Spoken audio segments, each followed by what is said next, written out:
Today in Inuktitut, I add to these tributes.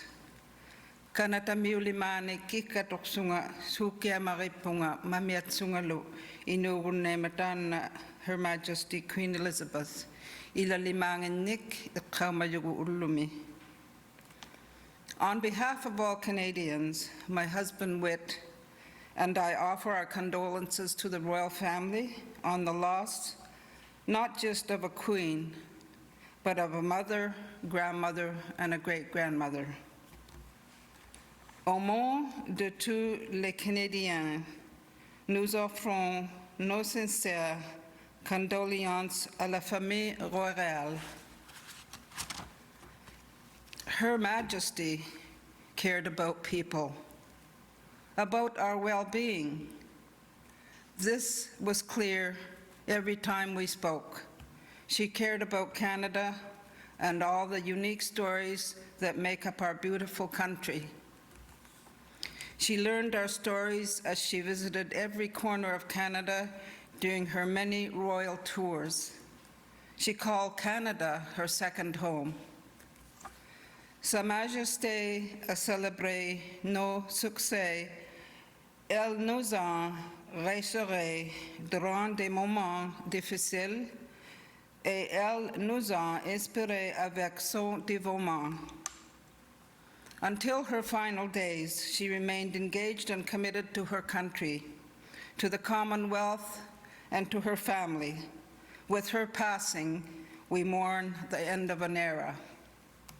I'm proud to have represented Her Majesty as Governor General. Following my appointment, Her Majesty said to me, "Be gentle with yourself."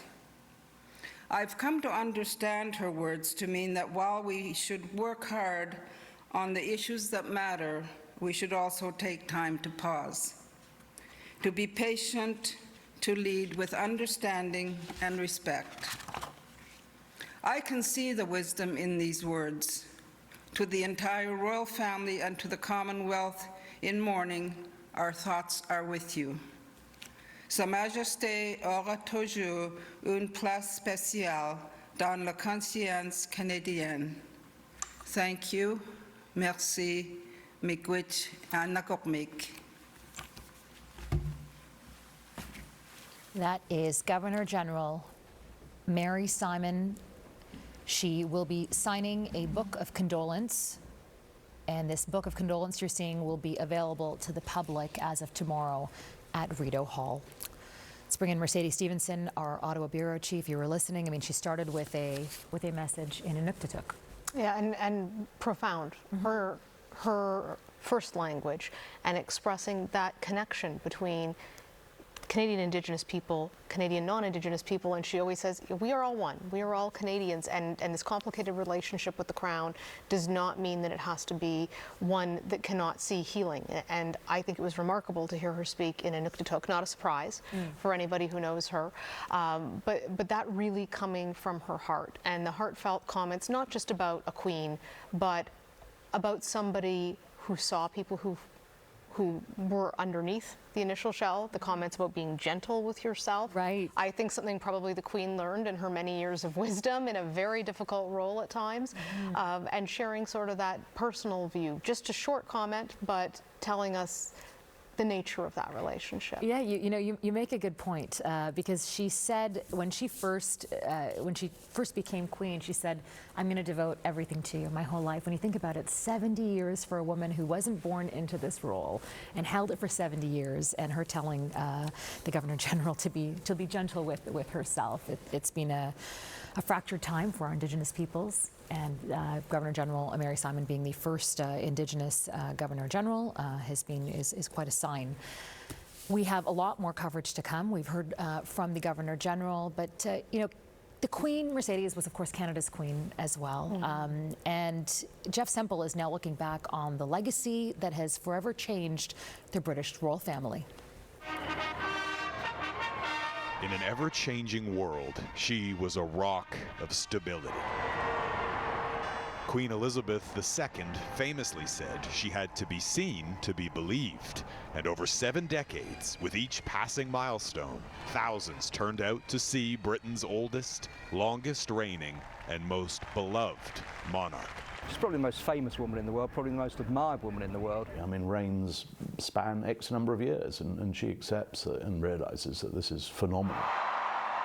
This is the first monarch who's reigned through a modern media age, who's reigned through so much social change, from the Cold War through the jet age, the space age, the digital age, the Beatles, the Rolling Stones. I mean, you name it, she has seen pretty much the 20th century at first hand. Her reign was as long as it was unexpected. Born Elizabeth Alexandra Mary on April 21st, 1926, she was still a child when her uncle, King Edward VIII, abdicated the throne. Suddenly, Elizabeth's father was king, and she was next in line. The young princess made this promise. I declare before you all that my whole life, whether it be long or short, shall be devoted to your service. She made that speech when she was 21, saying that however long her life was, she would devote it to her country and to the Commonwealth, and she stuck to it, and I think that's why people admire her, because she really has stuck to her word.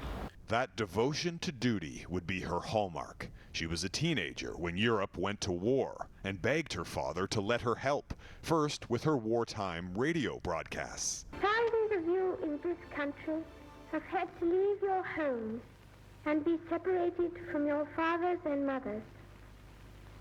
My sister, Margaret Rose, and I feel so much for you. And later, joining the services as a driver and mechanic. During the war, she had a chance encounter with her distant cousin, Philip. He was serving with the British Royal Navy in the Mediterranean and Pacific.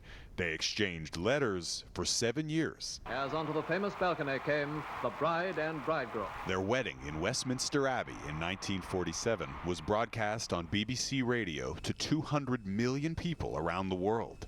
The newlyweds never expected Princess Elizabeth was about to become queen. But when Elizabeth's father died from a heart attack, the 25-year-old was thrust onto the throne. For the Queen, it must have been devastating. She was out in Kenya, no expectation that this news would arrive, and she knew everything would change, her life, her family, and it would be duty from now on. Her coronation was one of the first televised public events. The young queen quickly showed a knack for protecting tradition while embracing change. I very much hope that this new medium will make my Christmas message more personal and direct. Her first televised Christmas message in 1957 became an annual tradition. Half a century later, she was still at it, pushing the boundaries with her first tweet. Even the occasional photobomb.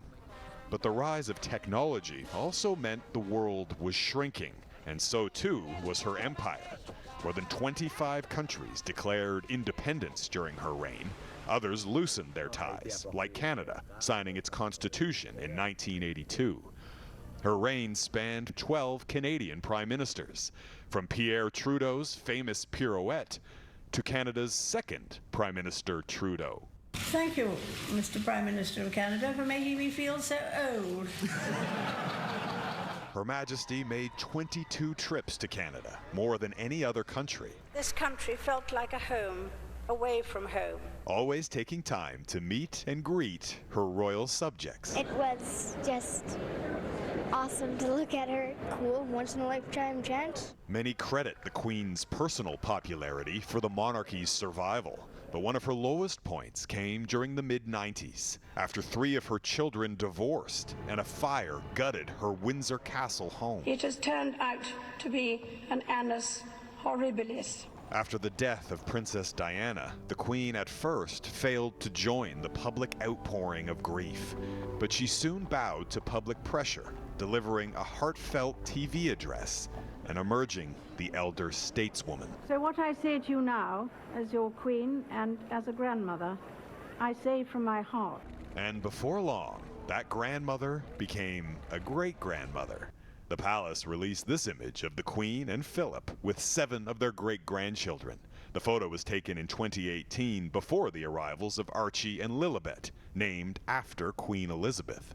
Their parents, Prince Harry and Meghan, resigned their royal duties in February 2020, delivering a shock to the palace.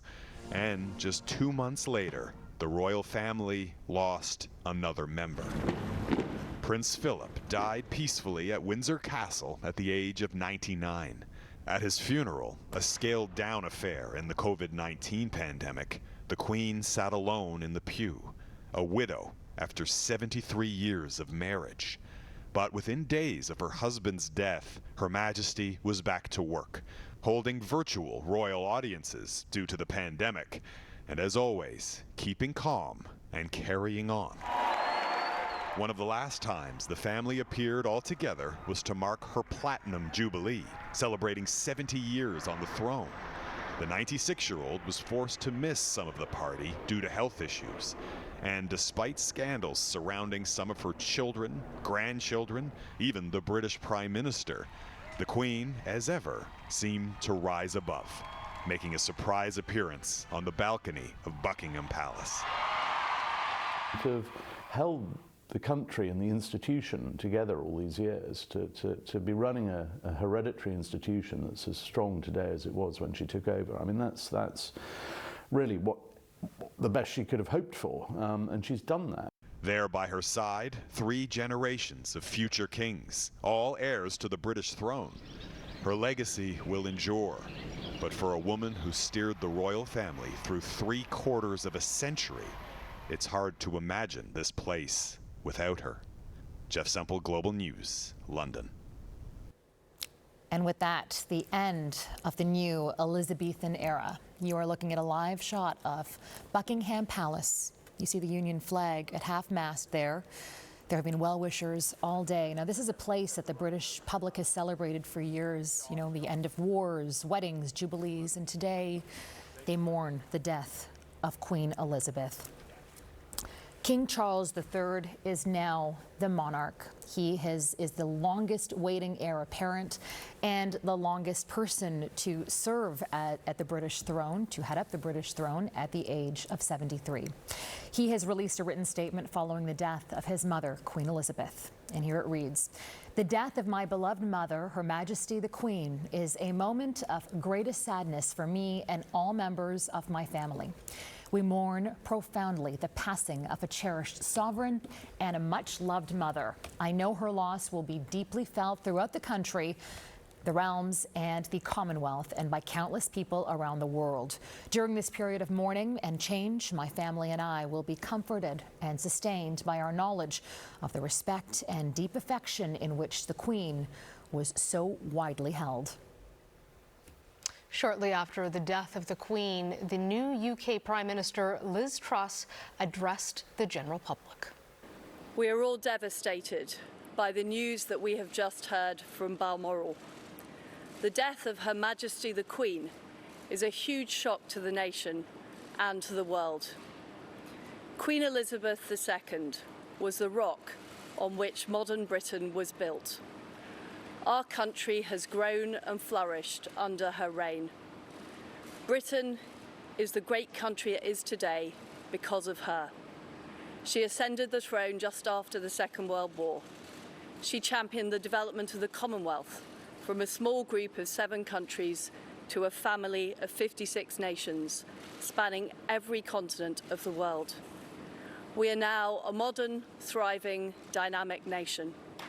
Through thick and thin, Queen Elizabeth II provided us with the stability and the strength that we needed. She was the very spirit of Great Britain, and that spirit will endure. She has been our longest ever reigning monarch. It's an extraordinary achievement to have presided with such dignity and grace for 70 years. Her life of service stretched beyond most of our living memories. In return, she was loved and admired by the people in the United Kingdom and all around the world. She has been a personal inspiration to me and to many Britons. Her devotion to duty is an example to us all. Earlier this week, at 96, she remained determined to carry out her duties as she appointed me as her 15th Prime Minister. Throughout her life, she's visited more than 100 countries, and she has touched the lives of millions around the world. In the difficult days ahead, we will come together with our friends across the United Kingdom, the Commonwealth and the world to celebrate her extraordinary lifetime of service. It is a day of great loss, but Queen Elizabeth II leaves a great legacy. Today, the crown passes, as it has done for more than 1,000 years, to our new monarch, our new head of state, His Majesty, King Charles III. With the King's family, we mourn the loss of his mother, and as we mourn, we must come together as a people to support him, to help him bear the awesome responsibility that he now carries for us all. We offer him our loyalty and devotion, just as his mother devoted so much to so many for so long. And with the passing of the second Elizabethan age, we usher in a new era in the magnificent history of our great country, exactly as Her Majesty would have wished, by saying the words, "God save the King." We're looking at British Prime Minister Liz Truss. I mean, what a week she has had. It was she was the last person who had a public, I guess, public audience, would you say, with Queen Elizabeth. Those photos that everyone kind of took some solace in because the Queen looked happy, she had a twinkle in her eye. And then, of course, this, and now a new king. We're going to bring in Patricia Treble, who is a royal commentator, has been writing for the Royals for 20 years. Weigh in on that this week. Liz Truss is, her brain must be just spinning right now. I mean, good gracious. Does she go back up to Balmoral tomorrow? I mean, technically, according to London Bridge, if they still follow suit, she's back up there because she has to have an audience with the new king. So whether that happens or not, I don't know. That is a long trip. You have to fly into Aberdeen, and then it's at least another hour, and the weather is just terrible up there right now. But I mean, yes, she was the last person. Technically, the last engagement that the Queen had was just after, when she gave an honor to Prince Charles, now King Charles's outgoing communications secretary. And that was it. You know, you were asking about Balmoral, but on that, you know, there's this very old tradition before social media. The way people would find out how the monarch passed away was on those gates that you were just seeing at Buckingham Palace, and there was a note there. And I believe it said that they were going to, the King and Queen consort were going to return to London. Is that not correct? They are going to return at some point. Okay. So I think might not be tomorrow, though. It might not be tomorrow. Okay. So I think what's going to be happening, I mean, the Queen dying in Balmoral was always the most complicated of all of the scenarios, and they have mapped out every scenario. The advantage is that all the royals are in Britain. Even Harry and Meghan, they're in Britain, so they're not flying around as they've been. Tomorrow, what we should have is the King. Forgive me, I'm going to stumble over that. The King should give an address to Britain, to the Commonwealth. Okay. That's going to happen at some point. We're also going to have tributes paid in the House of Parliament in Britain. That's going to be tomorrow morning our time. We also should have the King meeting with the Earl Marshal. Now, he is the official who organizes the funeral. Interesting enough, he is the senior peer. Is the Duke of Norfolk. He's a Catholic. So he gets to plan Defender of the Faith, Anglican Faith funeral. It's just, that's the way it is. Wow. And then what we'll get is the next day should be the Accession Council. Charles will swear his oath.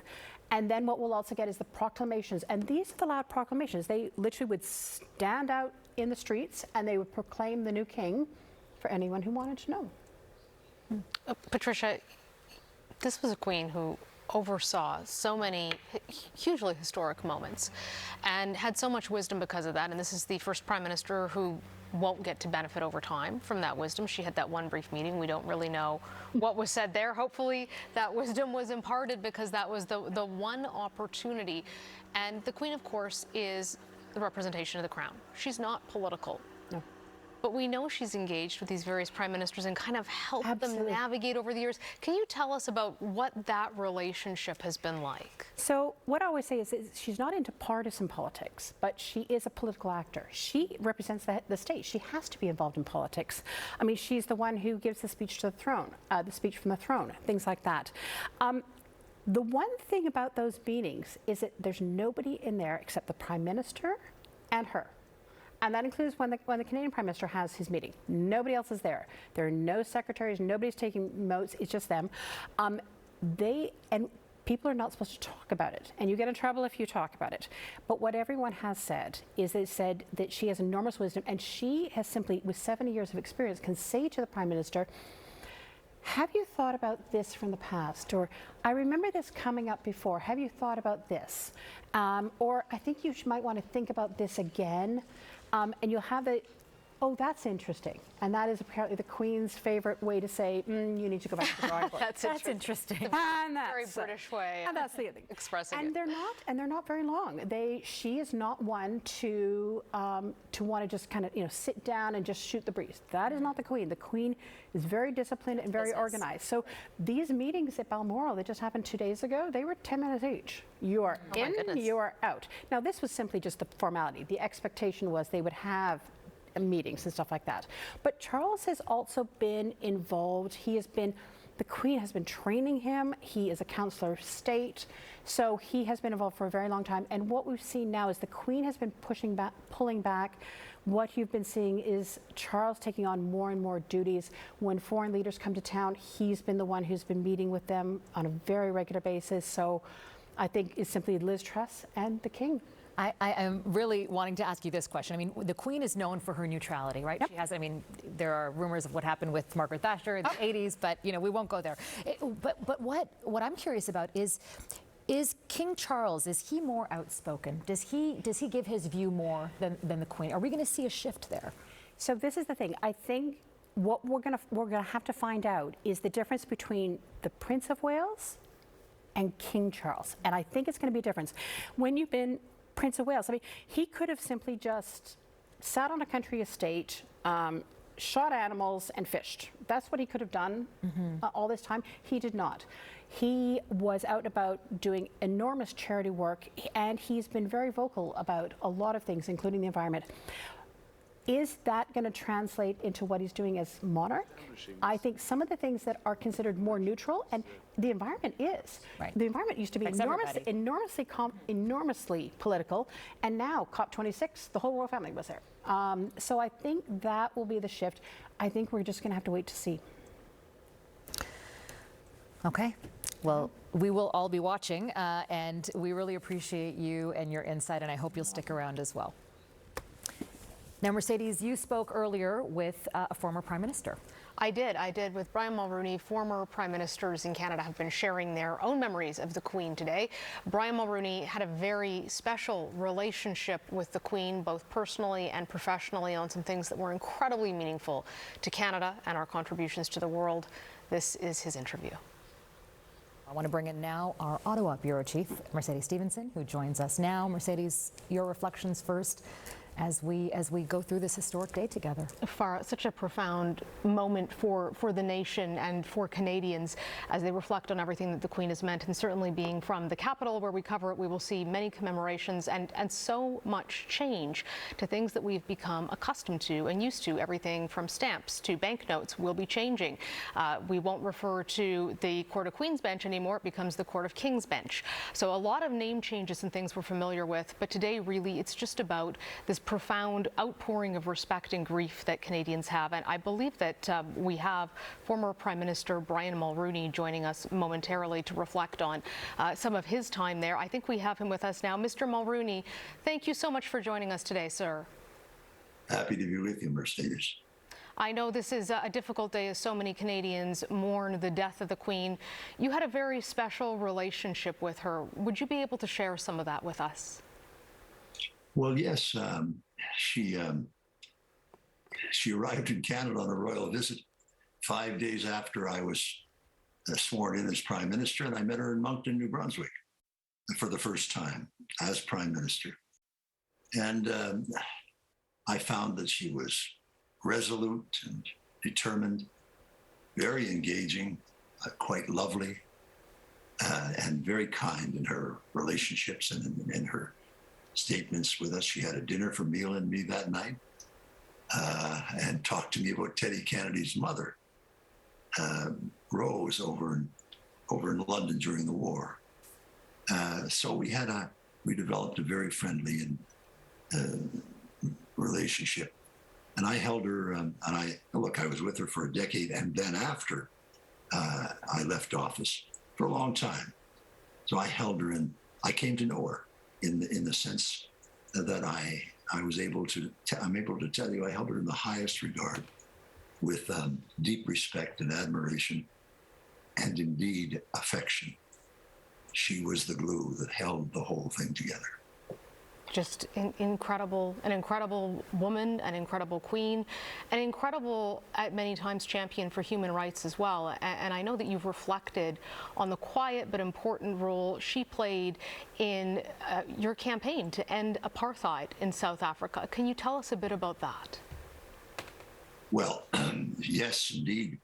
I think her greatest achievement, probably outside of her role as monarch for 14 or 15 nations, including the United Kingdom, of course. I think her main role, main achievement in life, was the Commonwealth. She was responsible for its evolution and its growth and its effectiveness over 70 years. And when the crisis occurred with Nelson Mandela, we had our first Commonwealth meeting in 1985 in that regard in Nassau. And as I arrived, she invited me in as Prime Minister of Canada to speak to me privately about the importance of the challenge that we were confronting. She thought that it could cause the breakup of the Commonwealth. And she asked me to apply all of Canada's leadership and its resources and its friendships around the world to ensure that this never happened. And so, as you remember in that fight, the Commonwealth was basically united, but Mrs. Thatcher in the United Kingdom, Mrs. Thatcher opposed apartheid completely, but she didn't agree with the Commonwealth on the way that we proposed to bring South Africa to heel and liberate Nelson Mandela. And that was the imposition of very strict and comprehensive sanctions over time. So sometime later, I'm going to say a year later, perhaps less than a year, Her Majesty had the seven of us, the Commonwealth Special Committee of Leaders, for dinner at Buckingham Palace, and it became very clear to me that without saying a word, if you know anything about body language, you could tell that she wanted the Commonwealth to proceed and to maintain our argument and to set aside the arguments coming from the government of the United Kingdom, which we did, and it culminated eventually in Vancouver at the G7, at the Commonwealth Conference, where Canada was at that point in the chair. We were chairman of it.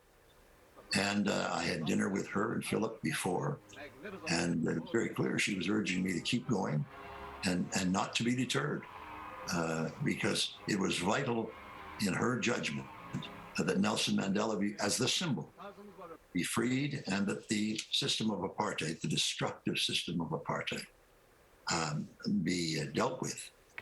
And so I can tell you this, and of course Mandela was freed, and that the apartheid system went away, and that's in large measure due to the pressure of the Commonwealth sanctions. But the Commonwealth sanctions were made possible. She was indispensable in making this happen.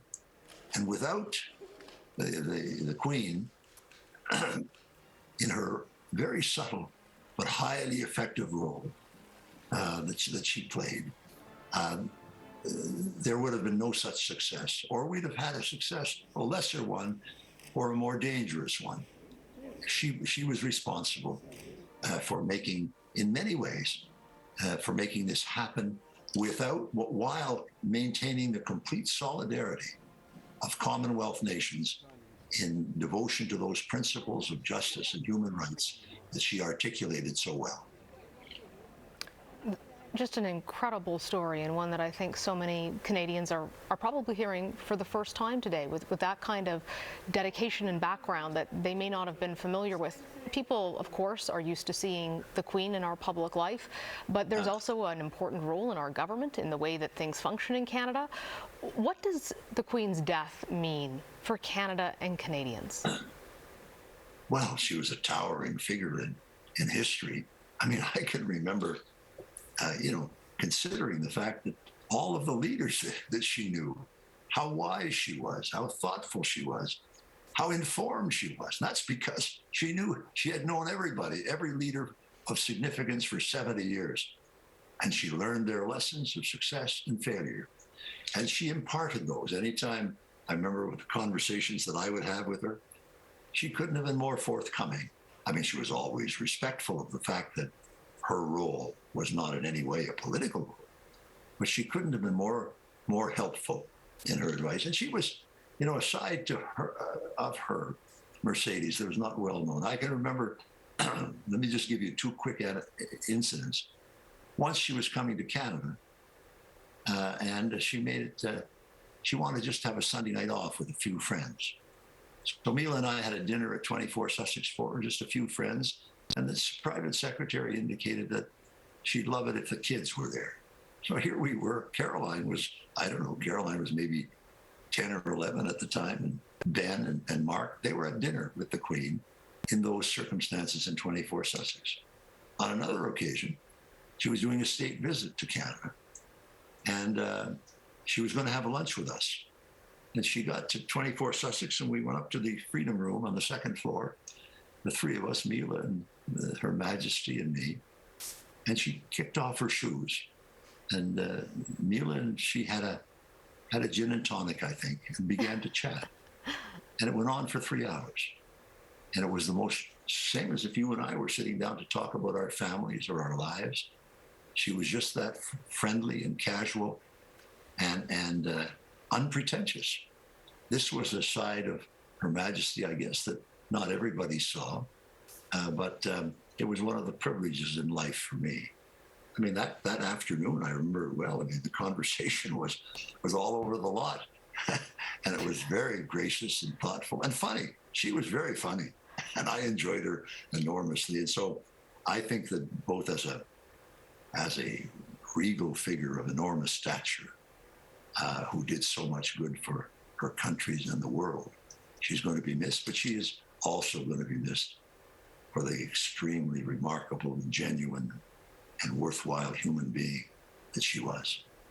It's remarkable to hear you say that, and it's familiar from what I've heard from other former prime ministers, former governor generals, who speak to the incredibly humble nature of the Queen in private, her confidence, her knowledge, her wisdom, but also how incredibly down to earth she was, and that she liked to cook her own meals in the cottage when she had the opportunity, that she had this incredible grounding for someone who grew up with all of these royal trappings and really in a very different life than most people in the Commonwealth will ever experience. Obviously, Canada had a dear place in her heart. What are your memories of how the Queen thought of Canada? Well, the best way I can put it is one day she was in California with President Reagan, and she said, he said to her, "Well, Your Majesty, what's the next item on your agenda?" And she said, "Oh, well, tomorrow, Mr. President, I'm going home to Canada." Canada was her second home.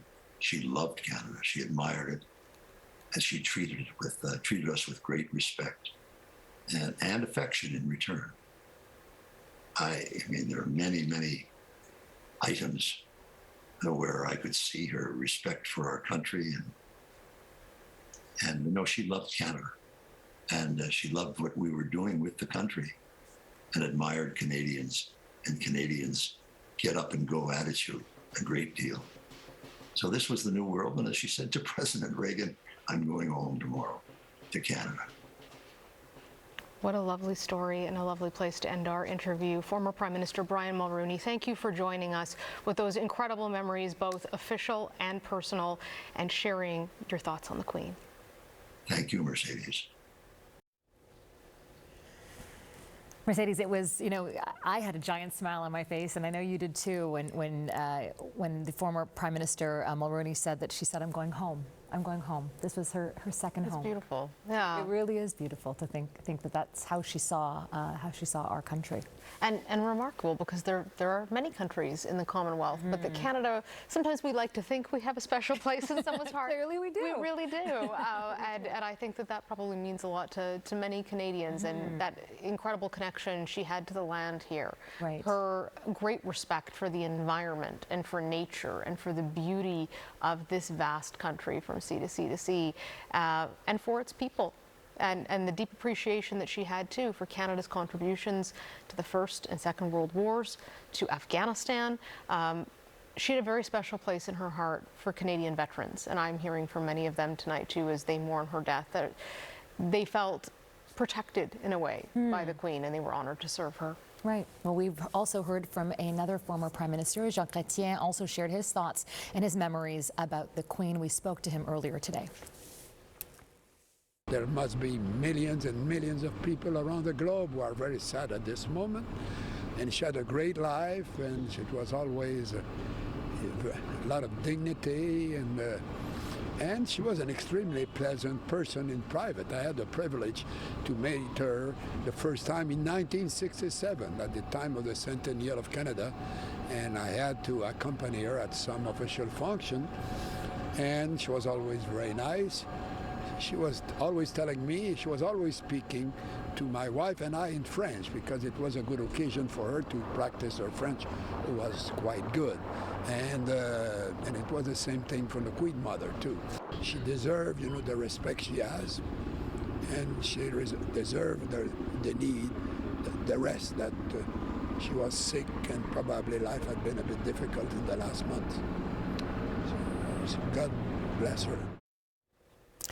Now, there's not one aspect of life that hasn't changed in the past 70 years, and she was this rock-solid force. I mean, she went through 15 British prime ministers, right?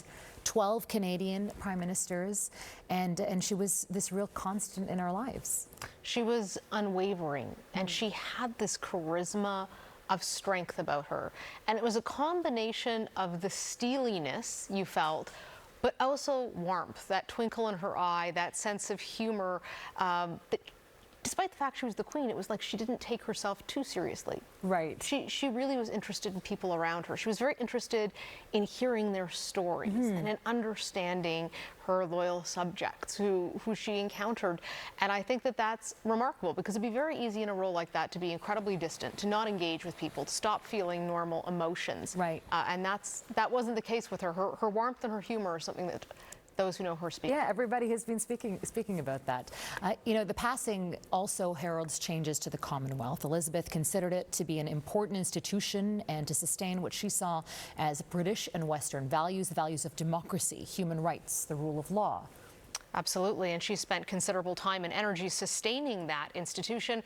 As David Aiken reports, the Commonwealth's future may be at a crossroads, along with quite possibly the very institution of the monarchy here in Canada. The Commonwealth, as we know it today, was just 4 years old when a newly crowned queen spoke about her vision of the institution which would play such a central role in her long reign. The Commonwealth bears no resemblance to the empires of the past. It is an entirely new conception built on the highest qualities of the spirit of man: friendship, loyalty, and the desire for freedom and peace. Elizabeth saw the Commonwealth as a vital institution, one that had its origins in the British Empire, but in its modern form had become a community of 54 like-minded nations of equals. That new conception of an equal partnership of nations and races, I shall give myself heart and soul every day of my life. In many ways, the Queen is the Commonwealth. I mean, she is the one individual that links all of the now 54 states that make up the Commonwealth. Elizabeth rarely missed the summit of the heads of government of Commonwealth nations and seemed especially pleased that at the age of 92, she was able to host the biannual summit in London. It is a pleasure this time to welcome you to my own home. The Commonwealth has often played an important role in pushing forward changes that would live up to Elizabeth's vision. And Canada would often be at the center of it, perhaps most notably when former Prime Minister Brian Mulroney led global efforts to end apartheid in South Africa, efforts that were often opposed by the British Prime Minister of the day, Margaret Thatcher. So there are all sorts of examples of the Queen in that role as head of the Commonwealth being able to exert subtle diplomatic influence. And of course, one of the famous examples is the fight against apartheid in South Africa, where it was very clear that the Queen played a key role in keeping the Commonwealth together when British Prime Minister Margaret Thatcher had very different views than many of the Commonwealth Prime Ministers about how to address this issue. Throughout the Commonwealth's history, Canadian governments have seen the institution as a place where Canada is influential, as one of the so-called senior dominions. Canada can punch above its weight within the Commonwealth, and that same logic applies to a lot of these smaller states that just get lost in the shuffle at the UN or other truly universal organizations. But without Elizabeth,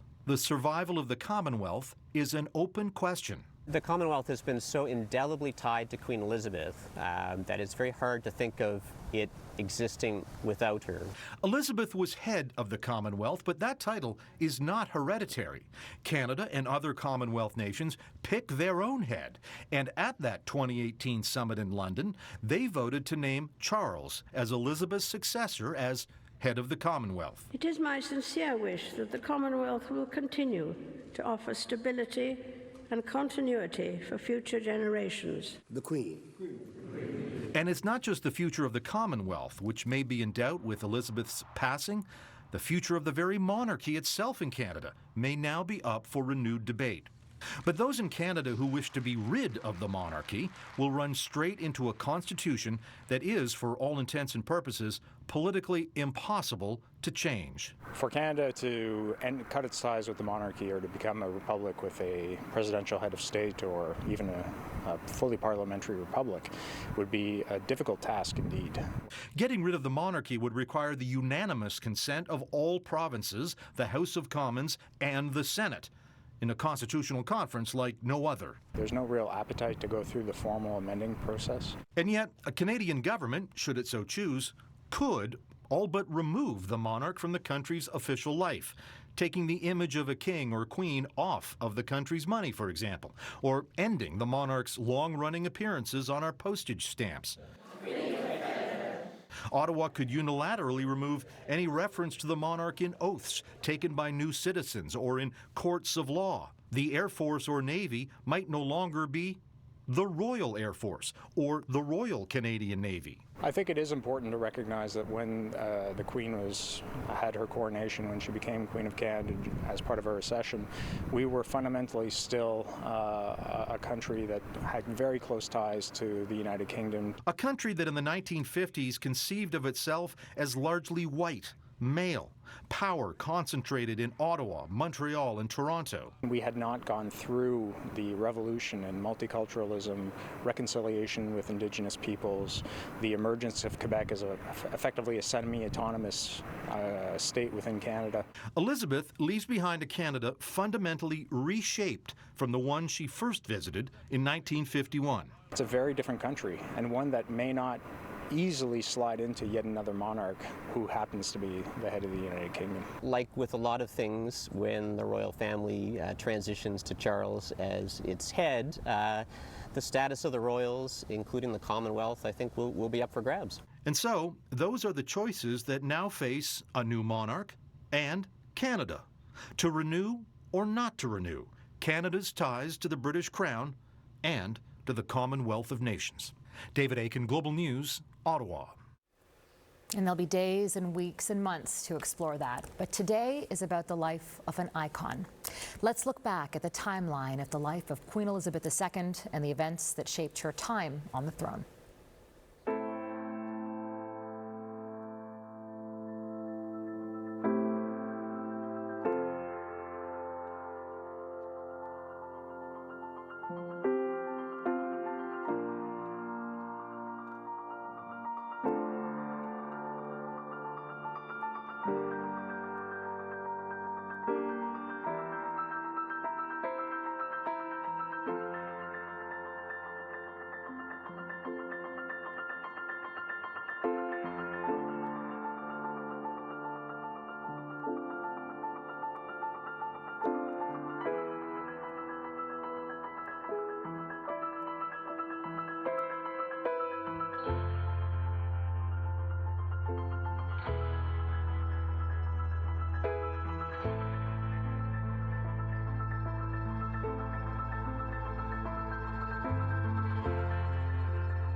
and what a legacy she leaves behind. A long legacy, a legacy that was complicated in some parts. She faced challenges, controversies. Her children, some of her decisions were second-guessed, but nonetheless, the longest-serving British monarch. We are joined again by Patricia Treble, who is a royal commentator, has written about the royals for decades. Patricia, as we look ahead to the period of mourning and what follows that, what are we in for? I think we're in for something that nobody has seen in at least 2 generations. I mean, this is going to be a spectacle worthy of somebody who'd been on the throne for 70 years. They have been planning this for so long.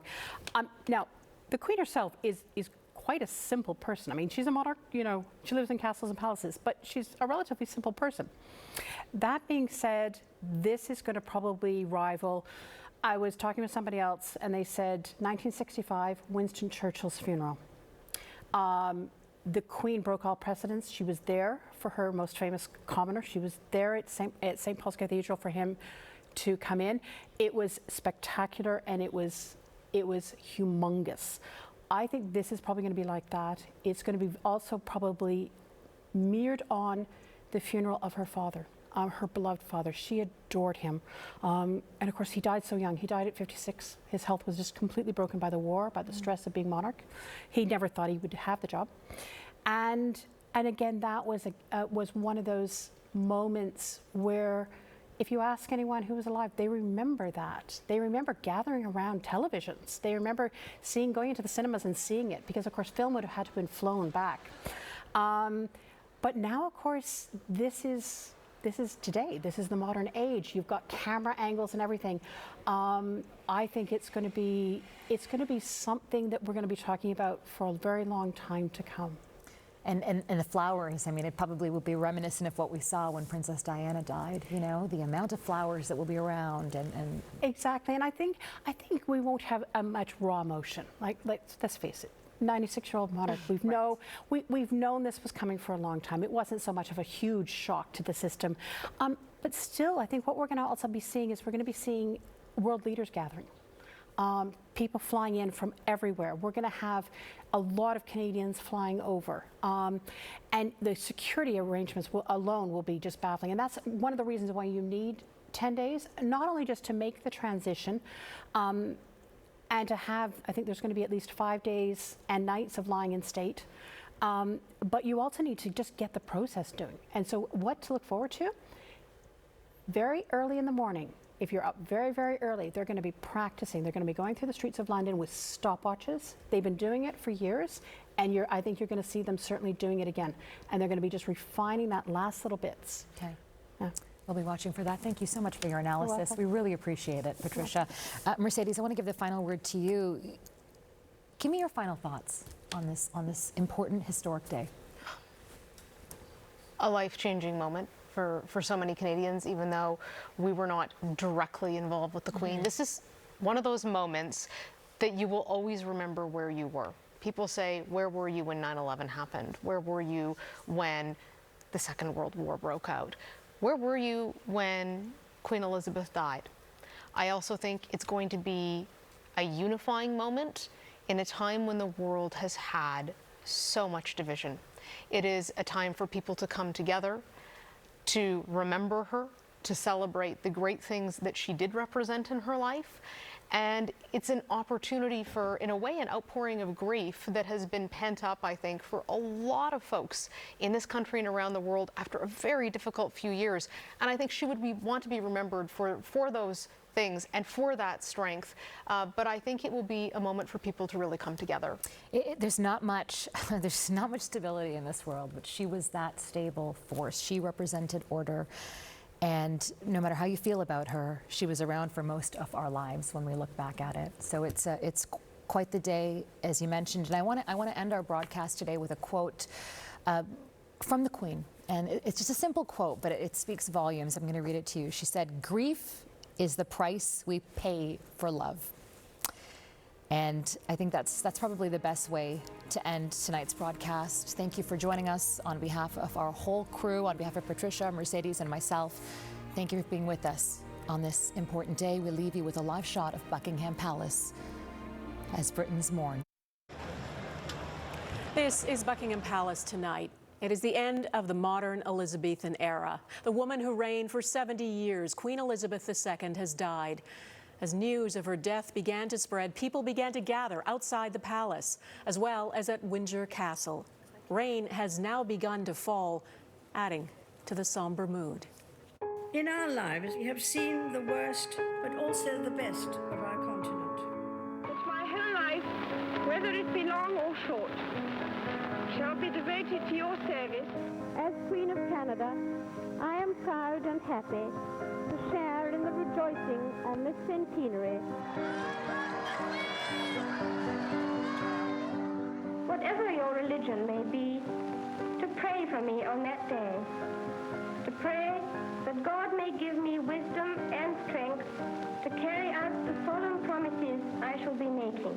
I thank you all from a full heart. Good evening and welcome to this Global News special. I'm Donna Friesen. Most of us have never known another British monarch. Queen Elizabeth has been witness to 7 decades of history, met thousands of people from world leaders to young children. Tonight, we want to take you through some special moments, some untold stories about the Queen and her deep connections, including her profound love of Canada. There are tributes from every corner of the world for Her Majesty. The day began with a statement from the palace saying doctors were concerned for her health.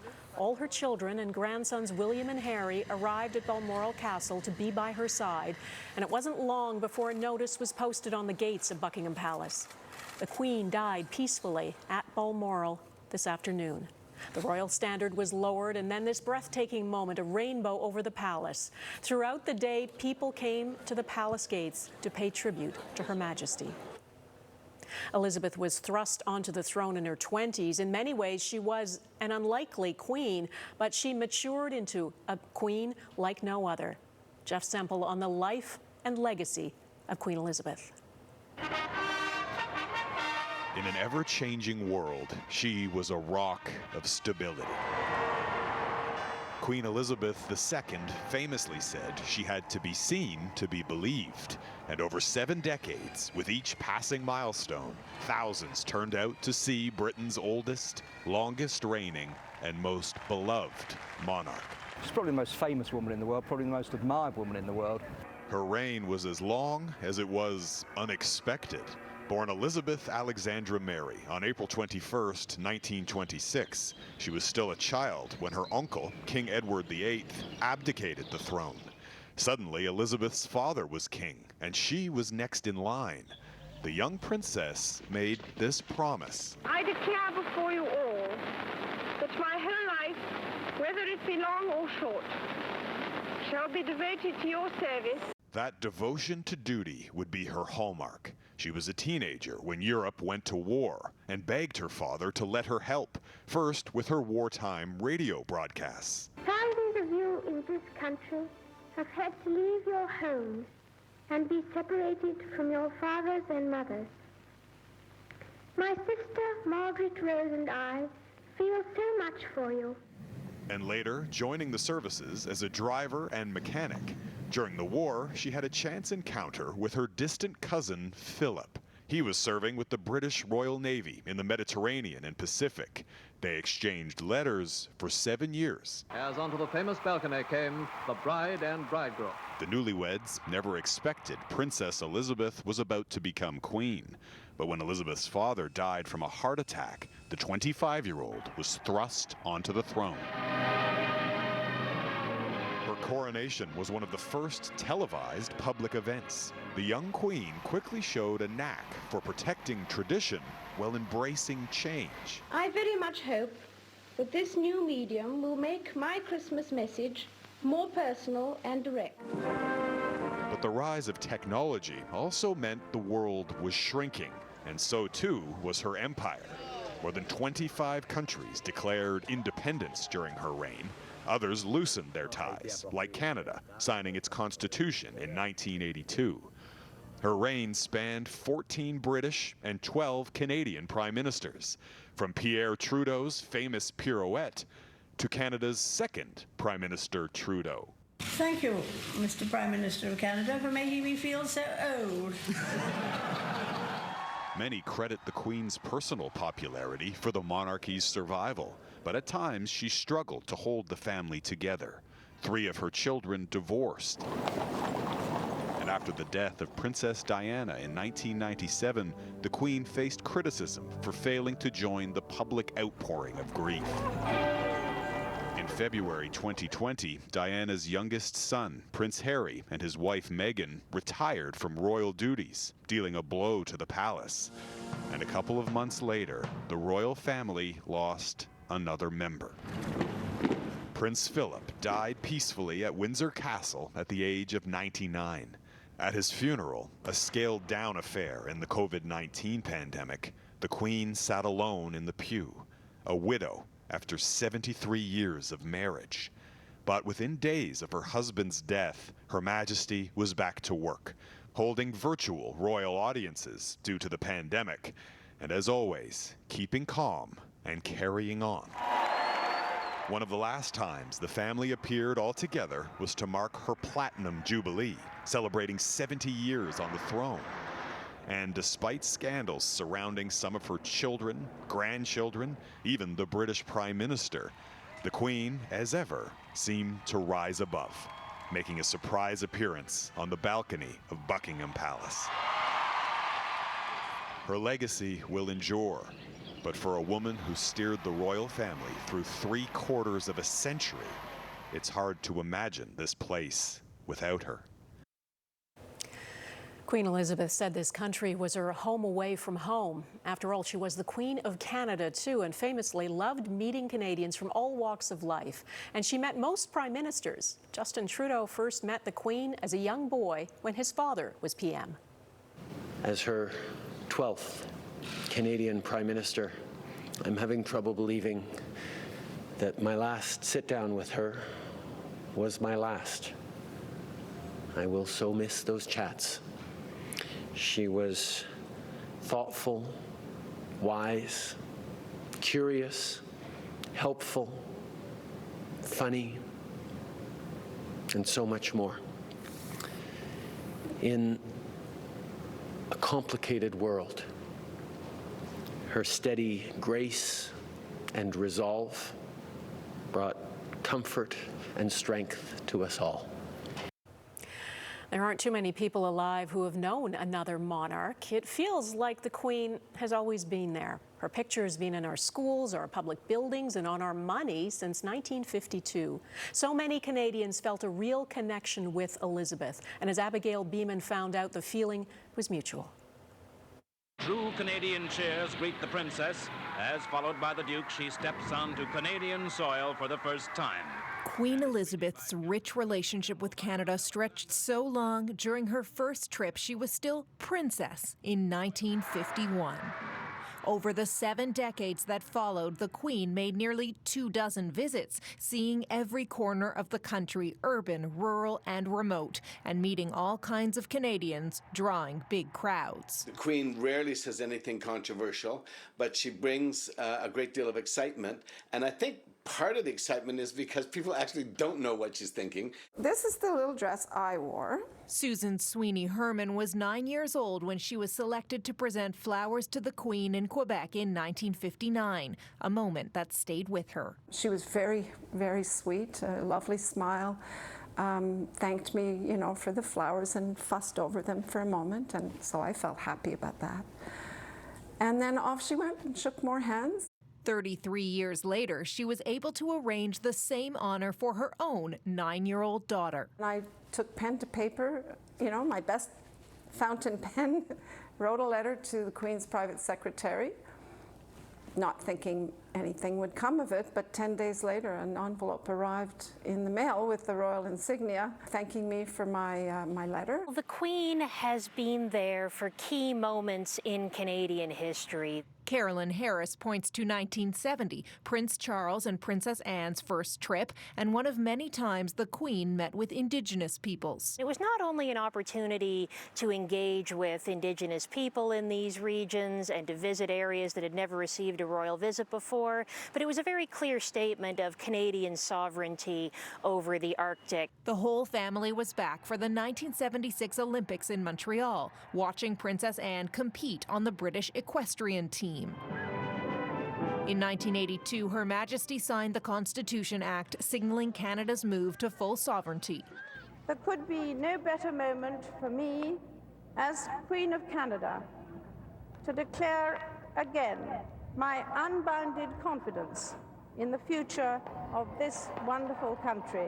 A beloved queen, but the crown is not loved by all Canadians. Protesters in Quebec turned their backs to her in 1964. She has said, and I think it's one of the remarkable statements she made during her long, long reign in this country, that she was not a fair weather friend. She was here not just for the good times, but also for the difficult times. And she has been here during difficult times and has responded to some of the difficult things.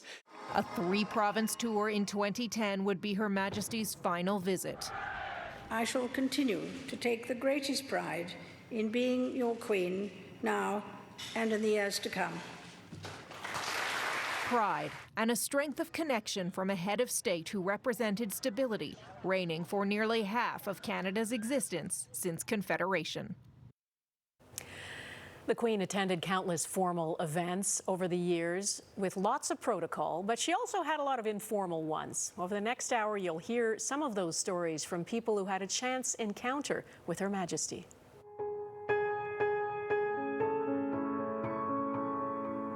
She had a pretty heavy right foot, which meant that we were going pretty fast. I hadn't got a clue where we were going. The private person behind the public face. Coming up, the Queen's former press secretary talks about the moments most of us never saw and why the Queen wanted to keep it that way. And that old cliche, keep calm and carry on, I mean, it really is, it is an unofficial royal motto, and it's certainly one that she's stuck to. When we come back, what a teenage Elizabeth learned in the Second World War and how it shaped her sense of duty and purpose for the rest of her life.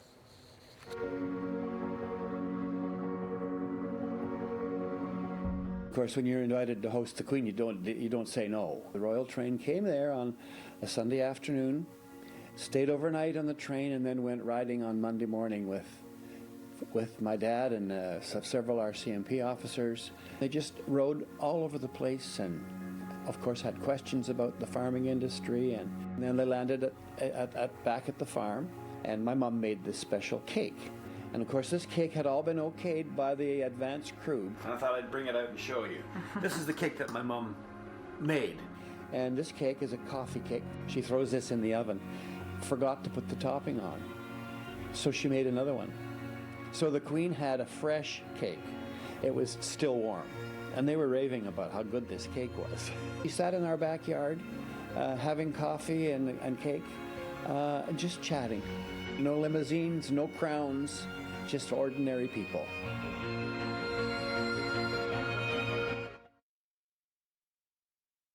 What'd you do? I'm here because I robbed a man at gunpoint. He got up in my pro hair saying he forgave me and he hoped I could turn my life around. Dude needs to leave town. It's usually over a girl. Long story. I wanted to see you tonight before I go to work. I love you.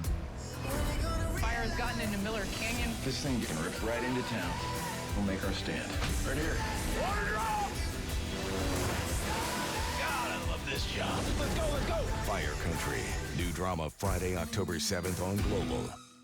Oh, not the sneakers again. Come on. Oh, she's looking. Hey, hi. Remember us? I mean, we're only your favorite boots. Which someone seems to have forgotten. Yeah, let's take those off. Then we'll all go back to Winners to get a steal on a new leather jacket and cargo pants. After that, we'll walk all the way home. Yeah, what? Level up your style.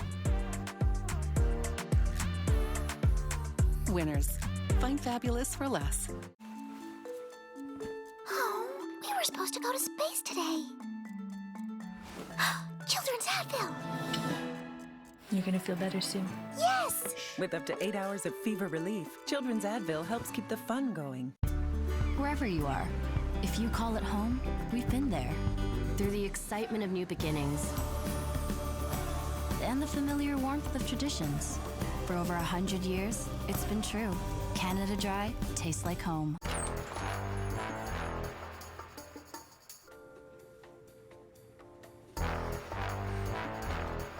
The suspense starts before you scratch.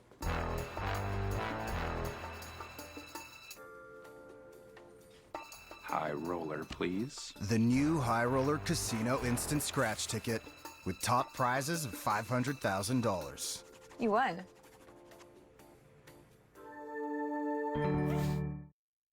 Closed captioning of this program is brought to you in part by Popeye's Ghost Pepper Wings. Get 5 Ghost Pepper Wings, regular side, medium drink, and a biscuit at Popeye's today. We heard you loud and clear. We're on a journey to earn back your trust, and we're committed to doing that. We will invest $20 billion to deliver a resilient network Canadians can rely on. My team works 24/7 to ensure that our customers have connectivity when they need it. We will lead the efforts to deliver an always-on 911 service. We're committed to Canadians.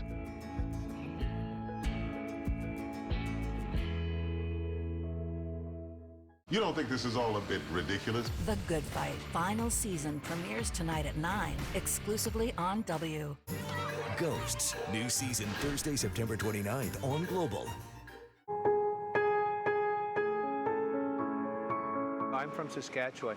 I'm from Little Black Bear First Nation, and that's part of Treaty 4. We have a very special relationship with the monarchy because of that relationship through treaty. So that's why we have a reverence for the Queen, the monarchy. You know, people call her the Great White Mother, but we prefer the Great Warrior Woman Chief. If you wipe out the monarchy, do you mean you wipe out our treaties? It's because that sanctity of agreement, that sanctity of that covenant, that sacred covenant, can't be broken. And we'll always maintain that because of that. And so the Queen, very important. The crown is very important.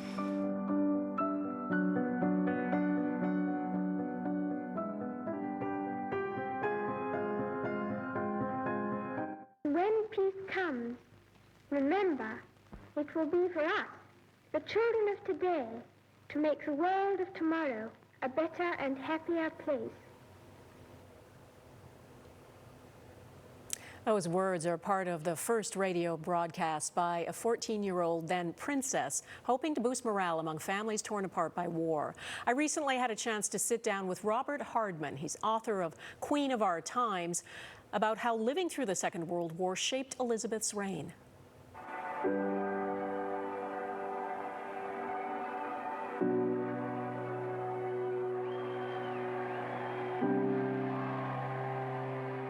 She's always felt, you know, this is what I'm for, this is my duty. And I think you have to remember how she learned about this. Well, you know, she was apprenticed to her father, who she adored. When you see how this man who was never supposed to be king coped with the worst crisis in this country's history, putting on a brave face, well, abdication and then war, and being dive-bombed in his own home, and seriously thinking at any minute he was going to be invaded, that his whole family were going to be wiped out, and yet here he is every day putting on his uniform, putting on a brave face, getting through it.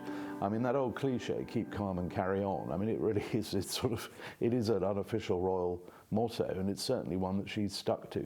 So do you think that her constancy, her ability to endure, her kind of stoicism was forged in those early years with her father and through the Second World War? Yeah, I think the war played an absolutely key part, as did the abdication. The abdication taught her that you have your royal duty, and if you put that duty to one side, bad things follow. I think that was the sort of message she learned as a young girl. And then in the war, she just, you know, absorbed the fact that you know, people make huge sacrifices, and that as part of a royal family, you know, you have to make your own sacrifices.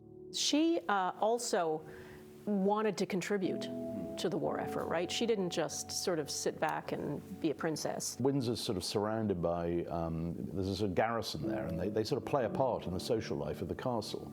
And it's very sweet, actually. She discovered quite early on in the war that a lot of the officers that had been stationed there, that they got to know, you know, they'd be invited up to the castle for drinks or dances or whatever, and then they started dying. And she made a point of always writing to the next of kin of those officers herself. No one asked her to do it, she just sort of did it. And soon she's aware that her contemporaries are starting to, obviously, boys of her age are going off to fight, but girls of her age are in uniform and they're starting to do things. And she wants to do that, she wants to play her part. And the king is initially quite wary, he thinks, well, hang on, I'm not sure about this, she's a princess, we've got to do sort of princessy kind of things, and she does, she wants to get her hands dirty, and she does. I mean, she's the only monarch probably in history who can strip the gearbox on a 4-ton truck. She trained as a mechanic. She trained as a mechanic and a driver in Camberley. The nation surged round Buckingham Palace to rejoice with their king and their great war leader, Winston Churchill. But no, the Queen looks back, with justifiable pride, I think, on those years, particularly now, because she's the only head of state in the world today who actually wore uniform in the Second World War. I think there was a real sense of kinship with that wartime generation. What was the most surprising thing you learned about the Queen in writing your book? I think the thing that really struck me is she doesn't panic, however grim the situation is. Whether it's as a girl seeing a Doodlebug V1 bomb coming overhead thinking it might land at any minute, whether it's as a young queen, whether it's when she was being sort of shot at in the Mall on Trooping the Colour in 1981.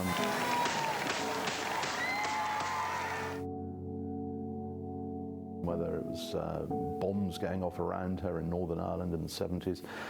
She just doesn't panic, and I think that's when you're a monarch, it's quite a useful attribute. It could be a secret to her success, one of the secrets to her success. I think it is. The country castle was heavily damaged by fire. You talk to people around her, particularly the people who were with her in that sort of bleak 5-year period in the mid-90s when the castle's on fire and the marriages are falling apart, the headlines are relentlessly awful.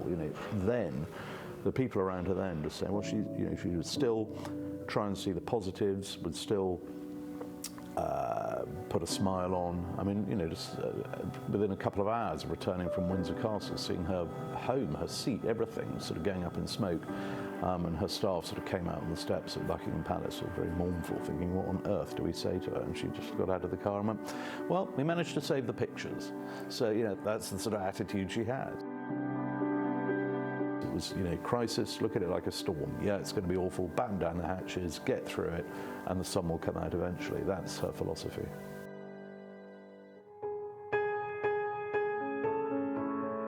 She must also have felt particular pleasure when Charles and Diana produced first an heir and then a spare. When we come back, the fairy tale marriage that would end in a turning point for the Queen.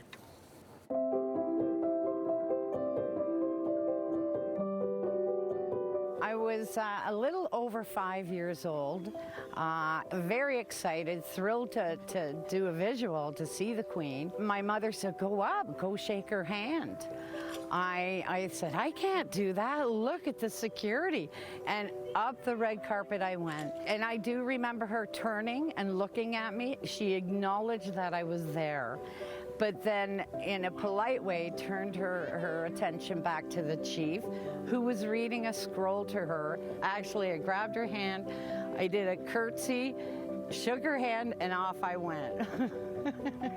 She wasn't angry about it. I think, if anything, quite surprised, as I was. And I merrily went back to my mom and dad, and within no time, camera crew, people were running, people were coming, simply because I managed to go past security. It's a slippery slide to the end. Oh, this is the moment that everything changes. Everyone's secrets have been splashed wide open. Have fake news hitting you in the face. They say the truth hurts. Who will sink and who will swim? I just want to tear this house apart. All right. This is definitely going to be a chaotic week. Wow. Big Brother all new, tonight at 9 Eastern on Global. Let's go! Let's go! Missed an episode? Catch up on Stat TV or the Global TV app. Find it, try it, paint it, love it.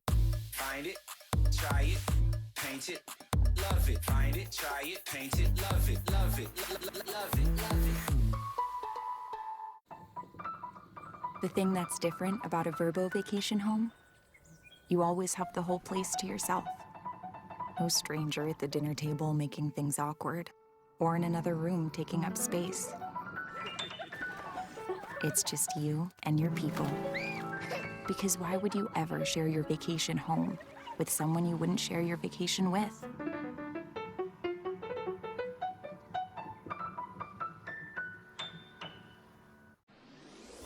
Ooh, little fall photo sesh, I see. Hey, I know. Everybody say new DQ Fall Blizzard menu, pumpkin pie, new cinnamon roll centers, and more. That one is hilarious. DQ, happy tastes good. The Bricks tent sale continues with new product arriving daily. Corey sofa exclusive to tent sale just $7.99. Yorkdale queen bed only $3.49. And buy more, save more on select major kitchen appliances. Get up to $1,000 off. The Brick, saving you more. What could playing Lotto 649 feel like? Get that 649 feeling. The next jackpot is an estimated $10 million, plus the guaranteed $1 million prize. CSIs have the scene. Gotta bring our A game today, people. Tim's new loaded bowls and wraps are a taste worth stopping for. Packed with tasty grains, your choice of slow-cooked or crispy seasoned chicken, and our flavorful habanero or cilantro lime sauce. It's a very satisfying meal for a fast, quick meal on the go. Wow, that's really good. Really convenient for road trips and everything. I'm getting it every time. With a loaded schedule this fall, keep up with Tim's new loaded bowls and wraps. It's time for Tim's. Closed captioning of this program is brought to you in part by Baroni Montalto Wines. Enter for a chance to win a trip or two to Experience Sicily at experiencesicily.ca. Here I am, a constable, in a limousine, with the Queen in the back seat. We're alone. She's one of the most important people in the world. I would look at her in the mirror, she would look at me, and I knew that she was all right with the way the visit was going. In the photograph, it was taken at a precise moment when the Queen was shaking hands with me, and she quipped immediately that she said, "Oh, I know Constable Healy. He's my official driver." Her graciousness, her smile, her affection for Canadians, her love of what she does, I think will be her legacy.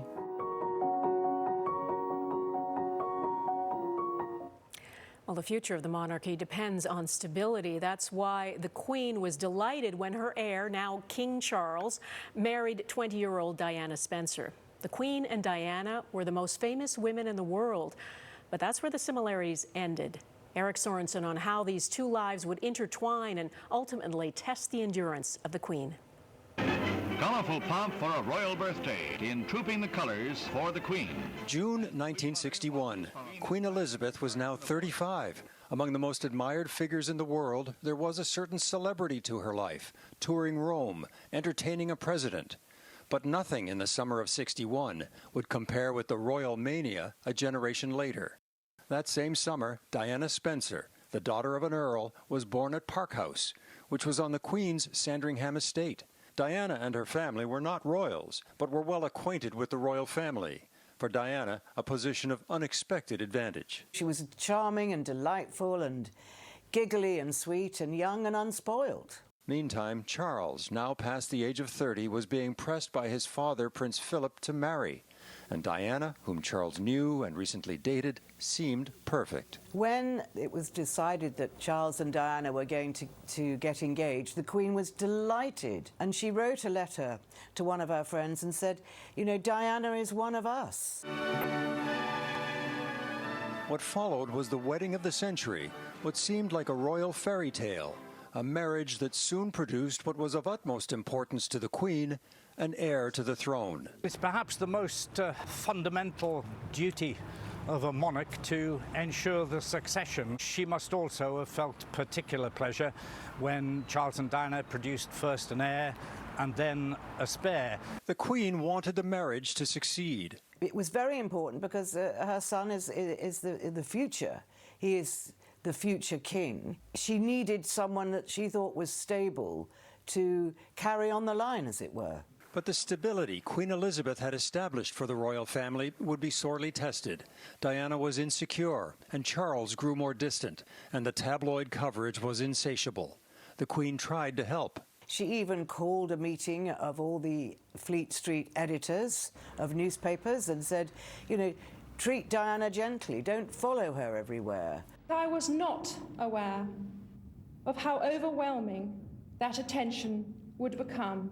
The fairy tale began to crumble. It seems Charles' relationship with an old flame, Camilla Parker Bowles, was never quite extinguished, and now she was back, and it was an embarrassment. Diana spilled her story in a tell-all book. It was a year the Queen herself described as annus horribilis. 1992 is not a year on which I shall look back with undiluted pleasure. But the cracks in the royal family only grew. In a BBC interview, Diana stated bluntly, there were 3 people in her marriage. So it was a bit crowded. And more damaging, in the Queen's eyes perhaps, Diana questioned whether Charles was really up to the job of being king. It wasn't until the day when Diana gave that famous BBC interview in which she questioned the very suitability of Charles to become king that the Queen finally snapped and took decisive action and instructed them to divorce without delay. The Queen and Diana had always remained gracious toward one another, but with the divorce, their public lives would not intersect again, until that day in 1997. Tonight's accident is a terrible tragedy. Diana's death at just 36 caused an outpouring of grief the world has seldom seen. The Queen, reticent as always, decided to stay out of view. Very strange, we haven't heard anything from them, you know, it's been silence. Emotions were raw. The perception of regal insensitivity risked damaging the monarchy. The Queen's quiet reserve for once didn't work. She did lose touch with her subjects. The Queen saw firsthand how the public felt and finally recognized in a television address Diana's personal qualities that had graced the royal family. In good times and bad, she never lost her capacity to smile and laugh, nor to inspire others with her warmth and kindness. It was well judged, it sounded sincere, and it probably did the trick. It began to turn what had been a very dangerous tide. Because of Diana, the Queen was thrust into the modern era of public scrutiny. The two could not have been more different, one reserved with a profound sense of duty, in the other a capacity to touch the common people. Someday, the qualities of each may well guide the future king in reimagining the British monarchy. It's William that carries Diana's mantle, and I think the Queen was immensely proud of how William shaped up and the responsibilities he took on. And in the fullness of time, it'll probably always be possible to see, not just in the future kings and queens of England, but in the very institution of the monarchy itself, a little strand of Diana DNA. Through thick and thin, the Queen persevered. I had the chance to speak with Dickie Arbiter, the Queen's former press secretary, about her public face and the private person few people ever got the chance to see. At my coronation, I shall dedicate myself anew to your service. I suppose the key to her success has been her mantra of being duty. She puts duty above all else, except on one occasion. On the death of Diana, Princess of Wales in 1997, she chose family over duty in that she stayed at Balmoral to look after her 2 grandsons, William, 15, Harry, 12, much to the criticism of people, mourners, got castigated, vicious press for staying up there.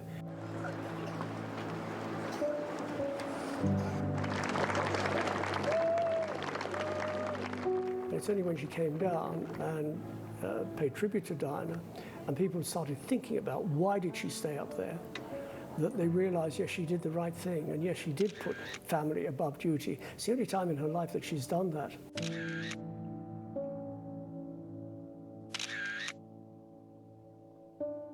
The Queen and Prince Philip were married for 73 years, I believe. She called him her strength and her stay. He was always there. He had been there since she was 13 and he was 18. They met in 1939. 81 years they knew each other. They were married for 73 years. He was always there. And it was very difficult to come to terms, but she was prepared for it, so it was expected. But even though it's expected, when it does come, you find it very difficult to accept. And you can't grieve in public, because she's a generation that didn't do that sort of thing. You didn't show emotions in public, so she had to grieve alone, sometimes with her family.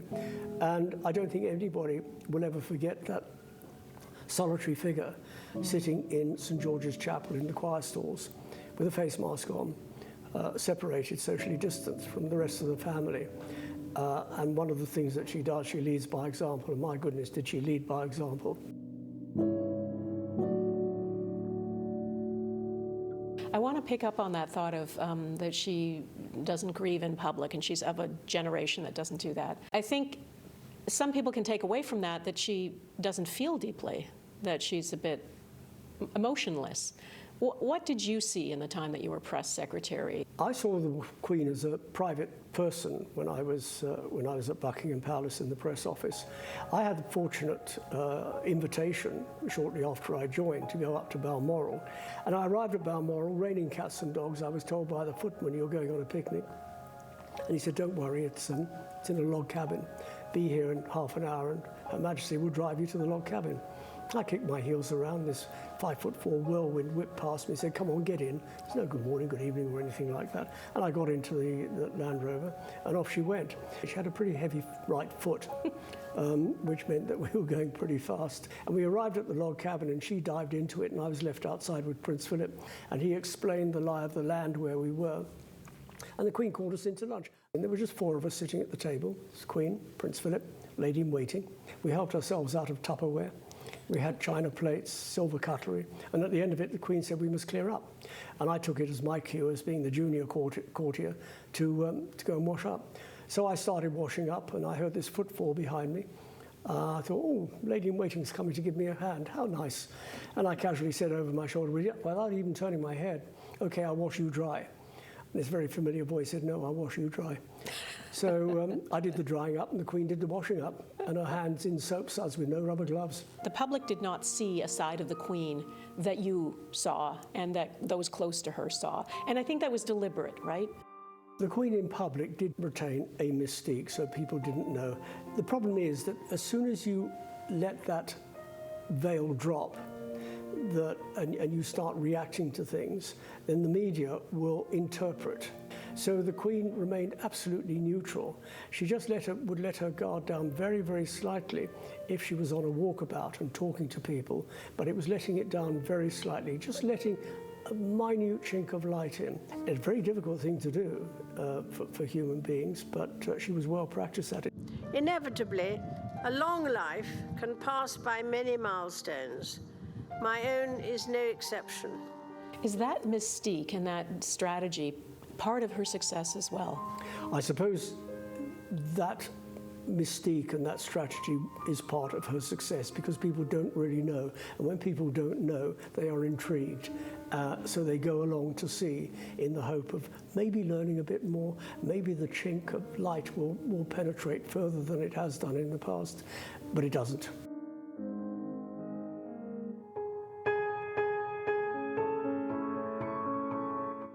The future of the royal family, I believe, truly lies in the Cambridges, that promise of a younger royal family, perhaps more akin to the European royal dynasties. Coming up, how the Queen set the stage for the next generation of monarchs.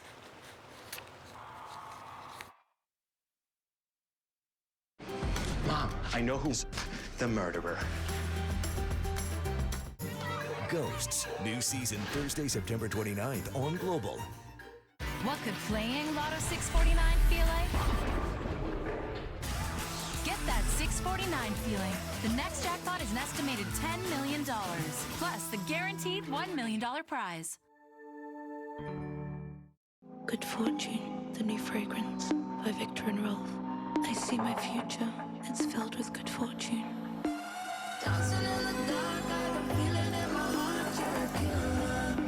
Good Fortune by Victor and Rolf. These squirrels are better at saving than we are. And more organized, too. Try embracing your inner squirrel. When you save with BMO, you can set up specific goals and easily track your progress in the BMO app. That sounds great. That could help us redo the yard. Yeah, you could really go nuts. I'll show myself out. When a bank helps you make real financial progress, that's the BMO effect.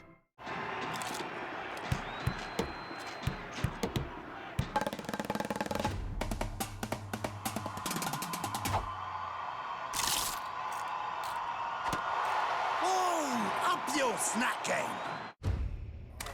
Introducing Icy Hot Pro. Icy to dull your pain. Hot to relax. Get relief because you don't want to sit this one out. New Icy Hot Pro. Rise from pain. Sibling against sibling. Brother against brother. Before every road trip, the fight for space raged on. Until one day, my parents brought us peace. With room for up to 8, the fight for space is officially over in the biggest Subaru ever. The 2022 Subaru Ascent. Big on space, big on everything. Closed captioning of this program is brought to you in part by Baroni Montalto Wines. Enter for a chance to win a trip or two to Experience Sicily at experiencesicily.ca. Ghosts, new season Thursday, September 29th on Global. You're looking at the McCrispy. It's got that, hey, give me a bite taste. And it's perfect with stolen fries and crisp Sprite. The McCrispy. So juicy, so tender, so Mc-worthy. Every day, every hour, your body does so much for you. It's time to give something back. With Nivea Smooth Body Lotion, enriched with shea butter for 48 hours of deep moisture to help care for your skin. You stayed out of the spotlight because you thought you'd outshine me? Well, there can only be one queen. I first painted the Queen on the Moose back in 1973. Well, in school, we were taught that the moose was the monarch of the North, and I decided to put her on the other monarch, the moose. And it made headlines, press all around the world. Canada in royal rage over Queen on Moose. Monarchists threatened to slash canvases. Artists warned to stay indoors. The whole thing was just a hoot. But it's become one of my best known images as well. And I was lucky enough to meet the Queen in London in 2015 when she cut the ribbon at the opening of Canada House. New renovation, and I couldn't resist. I said, Your Majesty, this is such an honor.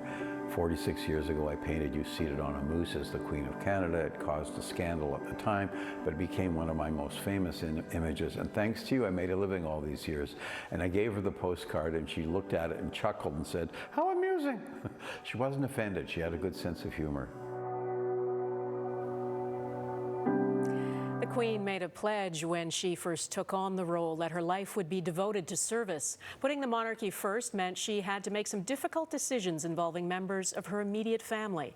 Just before the Platinum Jubilee marking 70 years on the throne, I spoke with royal correspondent Katie Nicholl about the Queen's commitment to her family and to the crown for generations to come. The tragic news reached Princess Elizabeth and her husband while in Kenya, and the new Queen left immediately for London. Well, I think when you reflect on the Queen's reign, these 7 decades of service, if you were to isolate the episodes that have been tumultuous, they all go back to her family. And I think that's what you see. This is a family. We're so used to seeing the Queen as head of state on our postage stamps, on our coinage. There's almost something unreal about her. It's actually her family that make her real. The divorces, the scandals, the family rifts, the fallouts, the falls from grace. These are all very real, and these are, I think, what makes the royal family possibly more real and relatable to the rest of us than anyone else. Every family has its problems, and the Windsors are no exception. I guess her greatest sorrows in many ways have been her own children and grandchildren.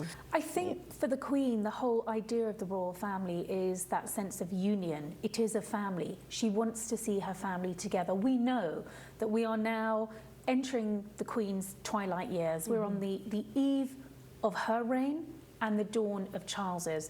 I think everything we're seeing is that the Queen wants all those loose ends tied up. She wants to go knowing that everything is in check, knowing that her grandchildren are at least on talking terms, knowing that Camilla will be accepted as Queen Consort, knowing that she leaves the monarchy in as secure and safe a place as possible so that it stands a chance in the future. I, Charles, Prince of Wales, to become your liege man of life and limb. Who do you think shoulders the greatest burden once the Queen is no longer with us? Is it Charles or is it William? Well, in terms of who shoulders that burden in terms of the future of the monarchy, I think that is both the Prince of Wales and Prince William as well. We know, given that the Prince of Wales is in his 70s, that his reign is going to be a relatively short one.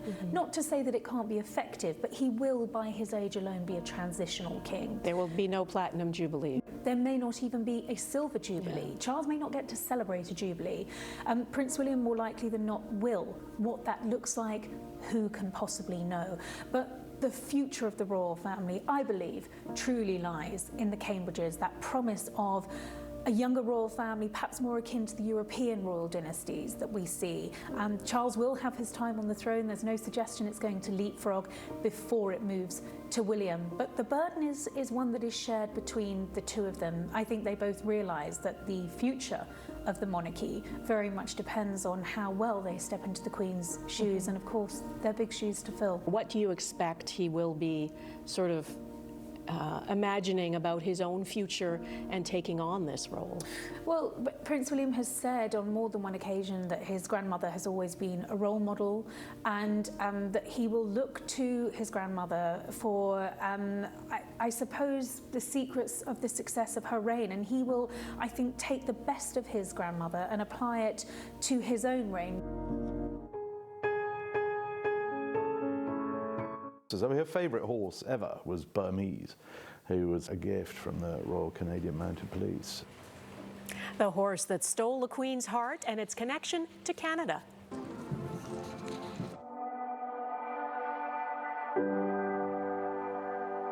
Well, I was born in Beijing, China, and I lived there for the first 7 years of my life. China is a communist country. It was at that time, and it still is. When I first moved to Canada, I remember going to my elementary school and walking in the door and seeing this portrait of a young version of Her Majesty the Queen. I realized, wow, we have this unelected but nonpartisan and neutral head of state that can provide such a calming voice and calming figure. She came to Vancouver and had a walkabout at the University of British Columbia. I left my political science class early with a bouquet and had the opportunity for her to present it to her. So I said, "These are for you, Your Majesty," and she said, "Thank you very much." And seeing her in person really just reinforced the various feelings I had towards the monarchy.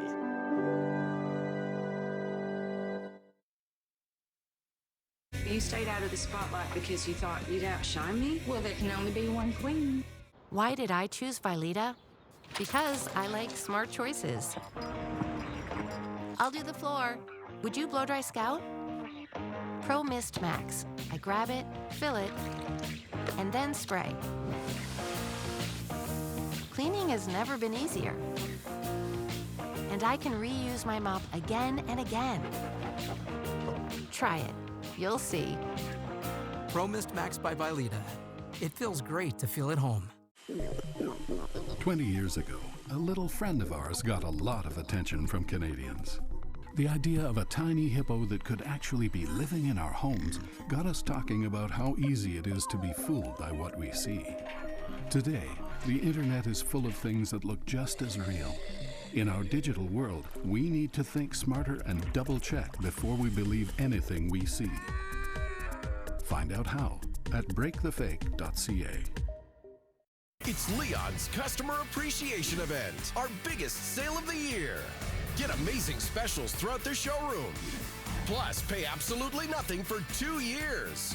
This weekend only. Visit leons.ca for details. At Swiss Chalet, now there's even more to love.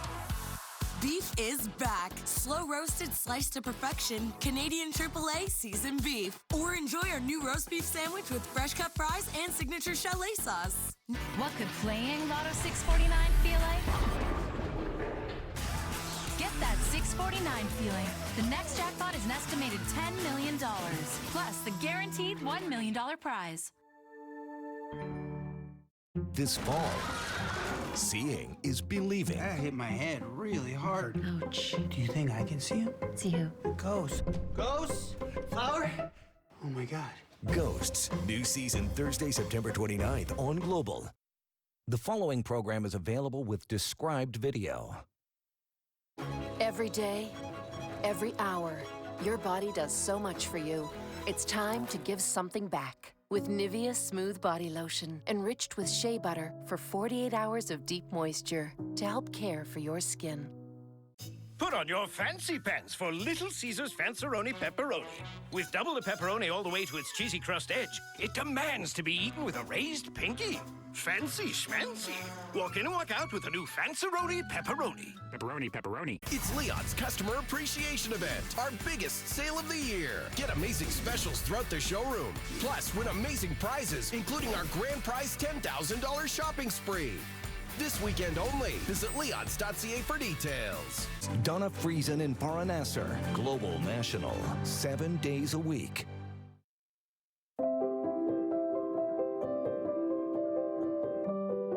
In the summer of 2003, the commanding officer, Colonel Villager, the honorary colonel, Colonel Gibson, and I were so fortunate to have an audience with Her Majesty in Buckingham Palace. It was a very personal experience. And the conversations went on to talking about our injured soldiers in Afghanistan. And she explained that she had just been at an event in a hospital where she was meeting with some of the injured soldiers, and she actually had a tear in her eye when she was talking about that. And I got choked up just looking at it, thinking, wow, Her Majesty really, really does have an appreciation for the military and for these people who are making the ultimate sacrifice. The next time that I was fortunate to see Her Majesty was here at the Military Museums for the Alberta Centennial. And she made eye contact with me and walked over and said, "Mr. Griffiths, how nice to see you again." And my head was about this big. I thought, wow, the Queen remembers me.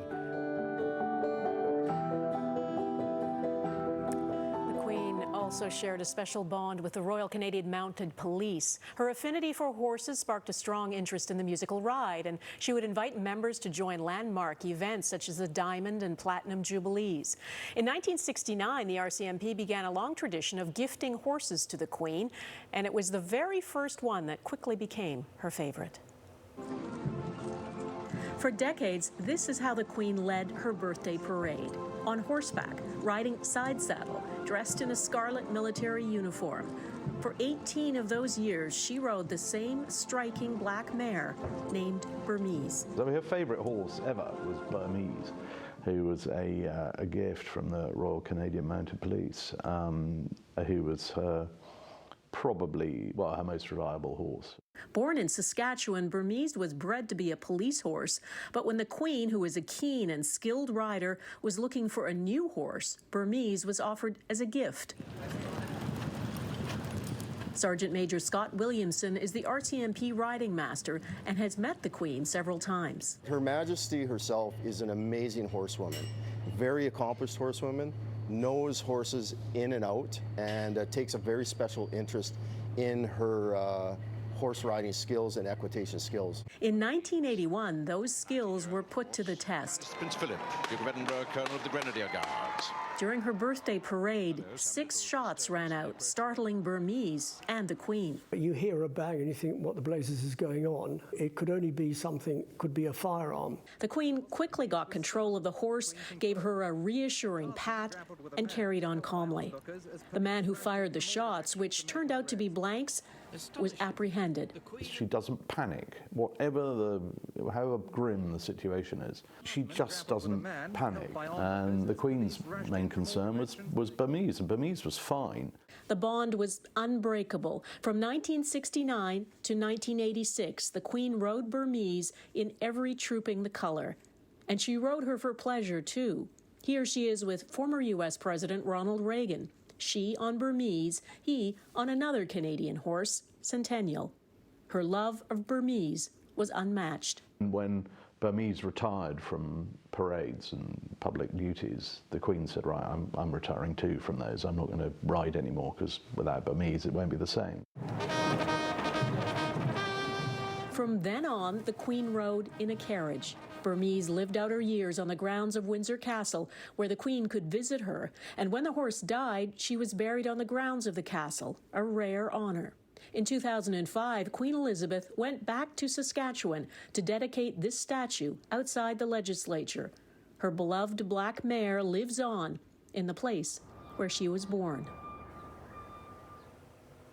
Well, the crown has now passed to the Queen's son, King Charles III. As the proclamation goes, the Queen is dead, long live the King. That proclamation is hundreds of years old, and it exists because the monarchy is meant to endure. Queen Elizabeth's deaths will likely test that. It is unlikely the monarchy will be the same without her. A beautiful rainbow appeared over Buckingham Palace not long after her death was announced. For all of us at Global News, thank you and good night.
What'd you do? I'm here because I robbed a man at gunpoint. He got up in my pro hearing saying he forgave me and he hoped I could turn my life around. Dude needs to leave town. It's usually over a girl. Long story. I wanted to see you tonight before I go to work. I love you. Fire has gotten into Miller Canyon. This thing can rip right into town. We'll make our stand. Right here. Water drop! God, I love this job. Let's go, let's go! Fire Country. New drama Friday, October 7th on Global.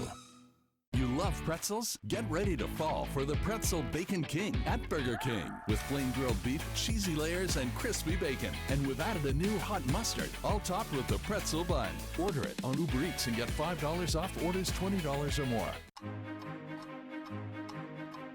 Tylenol Rapid Release Gel Caps are scientifically designed to quickly release medicine and effectively relieve pain. Tylenol, rapid release, rapid relief. If you haven't tried Dawn Power Wash Dish Spray, what are you waiting for? It's Dawn's fastest and easiest way to clean everyday dishes. You just spray, wipe, and rinse. It cleans 5 times faster to actually break down grease on contact. So spray your dishes clean with Dawn Power Wash Dish Spray. Tim's new loaded bowls and wraps are a taste worth stopping for. Packed with tasty grains, your choice of slow-cooked or crispy seasoned chicken, and our flavorful habanero or cilantro lime sauce. It's a very satisfying meal for a fast, quick meal on the go. Wow, that's really good. Really convenient for road trips and everything. I'm getting it every time. With a loaded schedule this fall, keep up with Tim's new loaded bowls and wraps. It's time for Tim's. What could playing Lotto 649 feel like? Get that 649 feeling. The next jackpot is an estimated $10 million, plus the guaranteed $1 million prize. Closed captioning of this program is brought to you in part by Baroni Montalto Wines. Enter for a chance to win a trip or two to Experience Sicily at experiencesicily.ca. Metro Dispatch is on fire. I'm gonna get you out of there. Your luck could change tomorrow, so we take the wins when we can get them. I used to think that I'd seen everything, but I don't say that anymore. The following program is available with described video.